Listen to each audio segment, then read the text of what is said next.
ಗುಡ್ಸೆಟ್ road, Shastrinagar, Madhava road, Kapileshwar colony, Hosur ಮತ್ತು ಶಾಪೂರ್ ಈ ಭಾಗದ ಜನರ ಸಮಸ್ಯೆಗಳನ್ನು ಅರಿಯಲು ಜನಸಂಪರ್ಕ ಸಭೆಯನ್ನು ಮಾಡಲಾಗಿದೆ.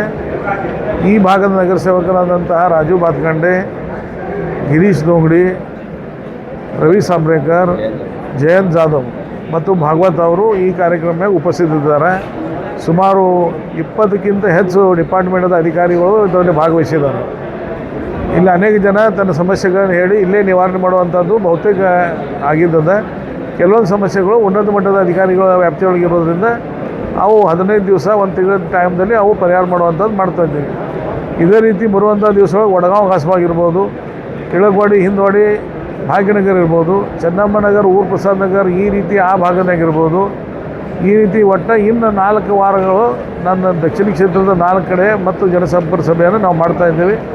ಒಟ್ಟಾರೆಯಾಗಿ ಮೊದಲನೇ ಹಂತದಲ್ಲಿ ಪ್ರತಿ 3 ತಿಂಗಳಿಗೊಮ್ಮೆ ನಾವು ಸೈಕಲ್ ಮ್ಯಾಗ ಹೋಗಿ ಪ್ರತಿಯೊಂದು ಓಣಿ ಒಳಗೆ ಪ್ರತಿಯೊಂದು ಮನೆ ತನಕ ಮುಟ್ಟುವಂಥ ವ್ಯವಸ್ಥೆಯನ್ನು ಕಳೆದ 2 ವರ್ಷದಲ್ಲಿ ಪ್ರತಿಯೊಂದು 3 ತಿಂಗಳು ನಾವು ಸೈಕಲ್ ಯಾತ್ರೆ ಮಾಡ್ತೀವಿ. ಈಗ 6 ತಿಂಗಳಿಗೊಮ್ಮೆ ಜನಸಂಪರ್ಕ ಸಭೆ ಮಾಡ್ತಾಯಿದ್ದೀವಿ. ಇದಾದ ನಂತರ ಮತ್ತೊಮ್ಮೆ ಉಳಿದಂಥ ಸಮಸ್ಯೆಗಳನ್ನ ಪರಿಹಾರ ಮಾಡೋ ದೃಷ್ಟಿಯಿಂದ ಮತ್ತೊಂದು ಸಭೆಯನ್ನು ಕರಿತೀವಿ. ಅನುದಾನ ಈಗ ಯಾವ ಕಾಂಟ್ರಾಕ್ಟ್ಗಳು ಕೆಲಸ ಮಾಡೋಕ್ಕೆ ತಯಾರಿಲ್ಲ. ಅನುದಾನ ಈಗ ನಮ್ಮಲ್ಲೇನ ಈಗ ಮಹಾತ್ಮ ಗಾಂಧಿದು 8 ತಿಂಗಳಾದ ಟೆಂಡರ್ ಆಗಿ ಕಾಂಟ್ರಾಕ್ಟರ್ ಕೆಲಸ ಮಾಡೋಕ್ಕೆ ತಯಾರಿಲ್ಲ. ಯಾಕೆ ಮಾಡ್ತಾಯಿಲ್ಲ ಅಂತಂದರೆ ಸರ್ಕಾರ ಕಡೆಯಿಂದ ರೊಕ್ಕ ಬರೋದಿಲ್ಲ ಅಂತ ಹೇಳತ್ತಾರೆ. ಸರ್ಕಾರ ಗಮನಕ್ಕೆ ತೊಗೊಂಬರ್ಬೇಕಾದ್ರೆ ಸರ್ಕಾರ ನಿಧಿ ಮಾಡತೈತಿ.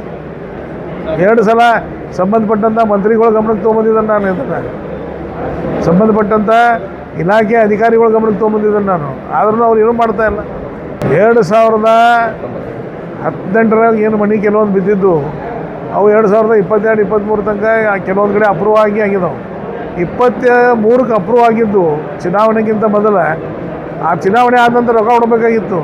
ಆದರೆ ಇವತ್ತಿನ ತನಕ ಅದು ರೊಕ್ಕ ಕೊಡ್ತಾಯಿಲ್ಲ. ಆಮೇಲೆ ಹಿಂದೆ ಈ ಮಳೆ ಒಳಗೆ ಬಿದ್ದಿದ್ದು, ಹಿಂದೆ ಮಳೆ ಒಳಗೆ ಬಿದ್ದಿದ್ದು ಅವಕ್ಕೆ ಯಾವಕ್ಕೂ ಇಲ್ಲ. ನಮ್ಮ ಸರ್ಕಾರದಿಂದಾಗ 5 ಲಕ್ಷಕ್ಕಿಂತ ಹೆಚ್ಚು ರೊಕ್ಕ ಕೊಡ್ತಿದ್ದು. ಇವತ್ತು 50,000 ರೂಪಾಯಿನೂ ಬರ್ತಾಯಿಲ್ಲ.